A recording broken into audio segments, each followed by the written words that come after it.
Gary is defending his area from you. Notice how he puffs up his chest.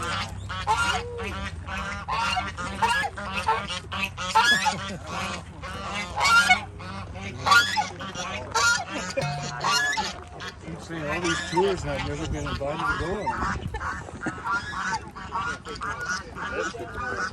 them. You almost missed it.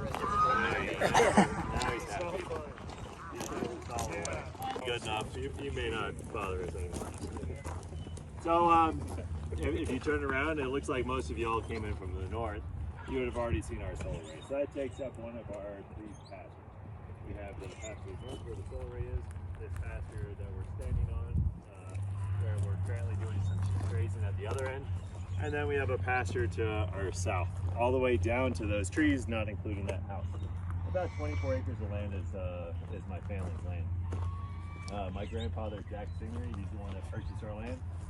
Oh, that fellow was born in like 1895. He was a farmer all of his life. He bought this land in 72 when he was close to 80 years old. Yeah, close to 80. And he passed away here in 1980. So this land has been into my family ever since. I moved out here in 2016 after a life overseas to figure out how I could have a life here in this Colorado community, and started learning more about what we do on this land. For the most part, that is grass, a lot of grass.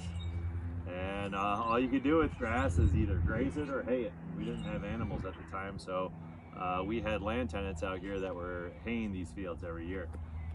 Anybody dealt in the haying business? Bought hay? Yeah, how much do you buy hay for? I didn't buy it, I would stack it. Stacking, oh, okay, there you go. That's a good way to get a good workout. So we would stack up hundreds of bales against this cargo container, or in years past, those wood slats that you all parked at. I think the most we ever had out there was.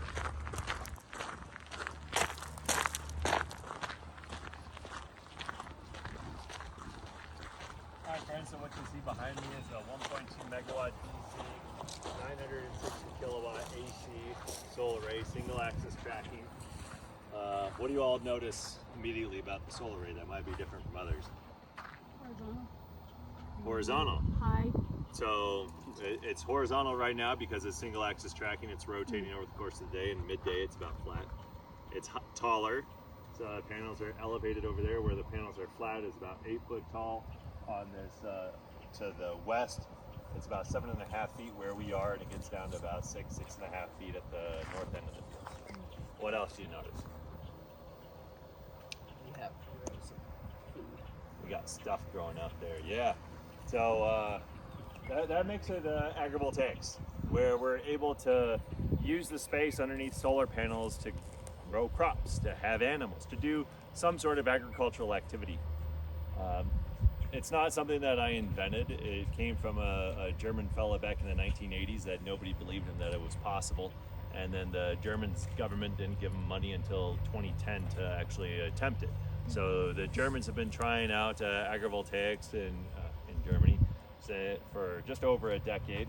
But there's plenty of places around the world that have been experimenting with this idea of co-locating agriculture with solar panels. Japan has the largest number of them in the world. There's almost 2,000 of the sites.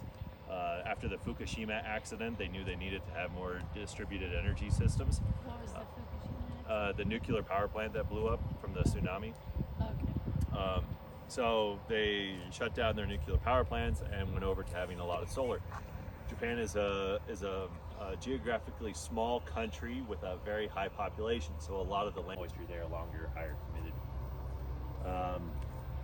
Around the world, I know people in India are experimenting with it. Australia has large systems with sheep grazing underneath the panels. Israel is one of the thought leaders on different technologies for conserving water within solar panels or within solar arrays. Across Europe, there's Italy, France, Netherlands, Germany, Switzerland, Sweden. People in the UK are trying to figure it out, what's possible. I always like to point out France. What do you think they're growing underneath solar panels in France? Grapes. Yeah, wine. They also have apple orchards. There's a raspberry plant. What they're going to come up with, but I think that's pretty cool. here in the U.S., the majority of it has been sheep grazing. Solar developers don't have to do anything different. They keep the panels really low to the ground, and sheep wander around there and graze things. Or they put pollinators or bees out in this system. I like the idea, and you can see I have sheep on the other field where I'm getting used to the hand side of the solar rig.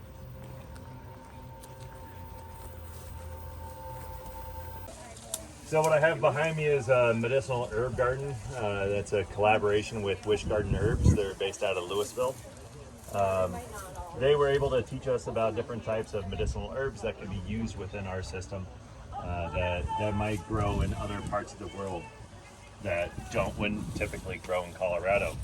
So why is it that we could try to grow things from other parts of the world? It's because of these microclimates. Like we're able to stand in the shade in a pasture where typically you would need a tree out here to provide such shade. But the shade is just starting to creep up here.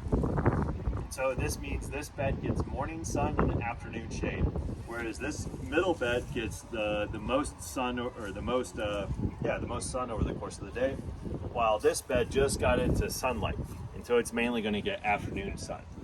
What do you think is the difference between morning sun and afternoon sun? Hotter in the afternoon. There's one other thing. Different types of plants prefer different ones. That is true. Not what I was looking for. Moisture has multiple things in there. We'll talk about relative humidity.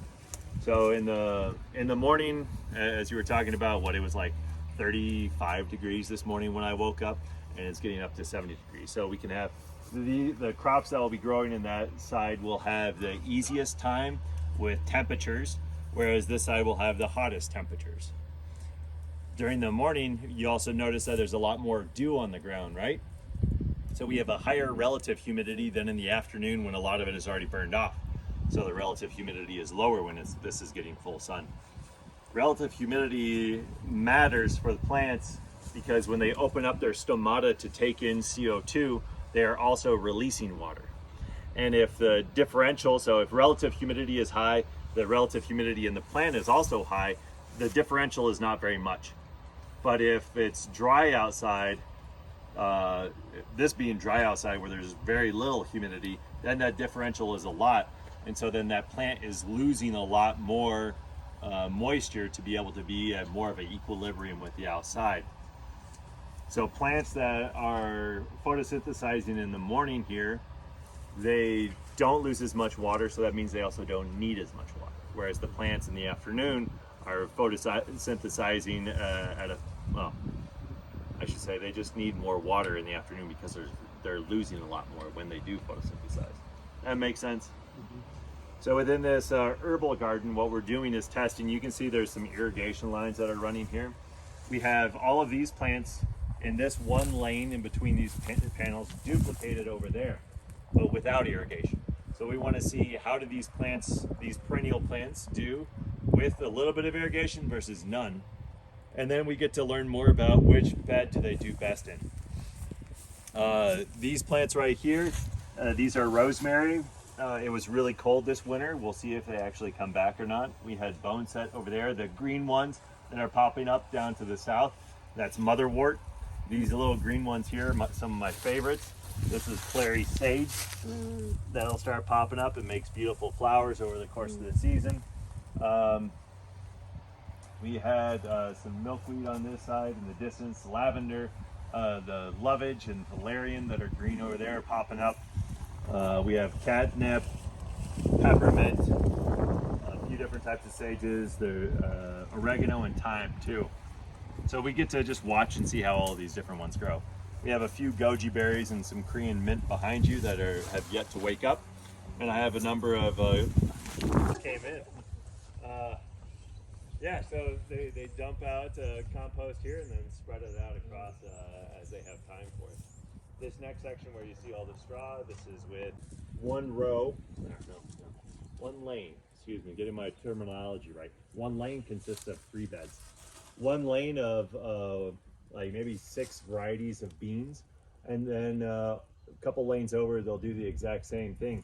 This lane they would give as much water as they think they need, and then the lane over there they'll give it half as much water. just to be able to see do they actually need as much water as we think they need. When you mentioned the irrigation, is that early in the day, late Sorry? in the day? When you mentioned irrigation, is that early in the day, late in the day, or do you find there? The post, we have snow that comes, and that might wipe it away, so you might have to come out and visit us again to update it. Takers? Yeah, I'll go. There we go. So just pick one of these next 5 posts. So it's typically an invasive species called a grackle. Will come out here, lay its eggs. People don't care much for them. But yeah, I find their eggs on the ground. I'm okay. Wants to sign up for those will be available. Jack Solar Garden also has an Artist on the Farm program that this year it is a plein air artist. That just means Thank you for all you got.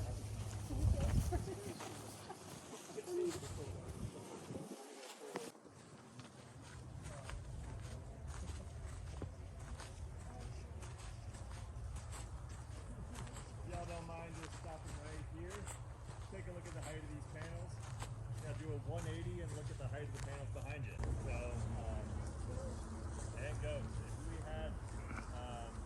If we didn't have that mesh, those wires. So I don't understand the problem. Basically, a fence is to keep people away from electrical wires, and since we have the mesh, it's So fine. now if they cross your Do this thing. It's not just a solar array, right? It's space. We can do things with this if we just plan in advance and then we trust people. They do all the work themselves. You can see all these really thorny bushes. I think it's like the last week of June or first week of July. Raspberries get ready to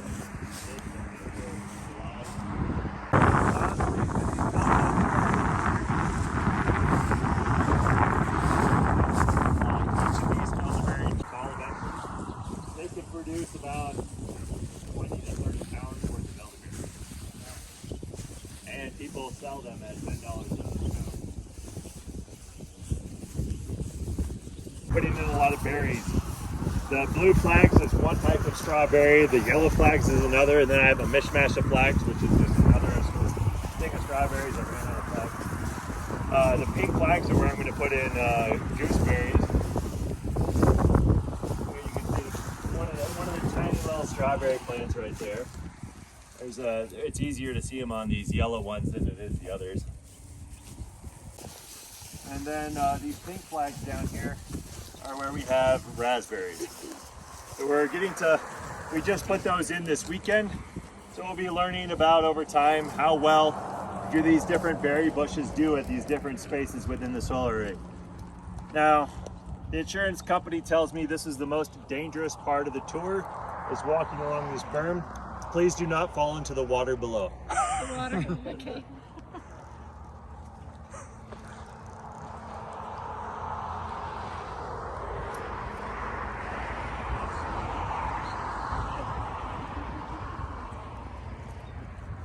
How many solar panels do you think are out there?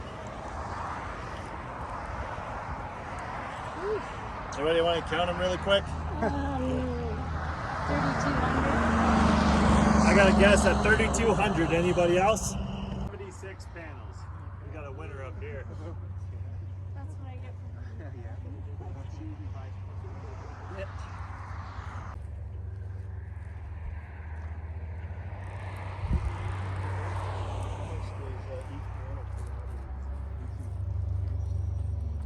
In the amps, I don't know the amps, but it's enough over the course of the year. Take a look at that. Here I get to show you a little bit more about microclimates. These are raspberries that we put in the ground a year and a half ago or so, and I don't water them. And last year they grew as tall as you can see here. We thinned them out, a lot of the canes out over the course of the season. And what was fun was all those raspberry plants that we passed on the outside of this whole array, once we started getting freezes at the end of September, early October last year, all those went dormant. We stopped getting berries off and they stopped producing flowers. For another 3 to 4 weeks afterwards, these ones kept producing. So that we have pictures of after the first few freezes that these ones still had flowers, still were providing forage for the local bees, and kept producing fruits that we had school kids coming out here and shoving down their face. And the reason why is these panels, they reflect heat. So at night, the earth is irradiating heat that's been captured all over the course of the day. The outside temperature is cooler, so the earth radiates heat up. These panels are able to reflect a little of it back down, and then that can keep the air around them maybe 1, maybe 2 degrees Celsius warmer. And that might be enough if it gets down to 31 degrees Fahrenheit. It might be enough to keep that little bit of area at 33 degrees Fahrenheit. So that could be enough to just allow for that fruit production to persist. And we saw that out here. We've also seen it on tomato plants where we would have a freeze come through. The tomato plant would be 5 feet tall, 5 feet tall, and it would be only the top 4 inches that froze, and then the rest of the plant was fine. 6 to 5. Start germinating when they start growing for the season, and then how long throughout the course of the season can they keep growing? All that makes sense? Nothing overly complicated, right? I'm just kind of explaining the environment around you. That's the fun part about all this. I don't have any patents out here. I don't need any of it. Anything is, if somebody just sat down out here for a couple days and thought about this, they'd probably figure out everything I've learned over the past 3 or 4 years. So it's just observations that I can hopefully make it a little bit more concise for people to quickly go, oh yeah, that guy's right.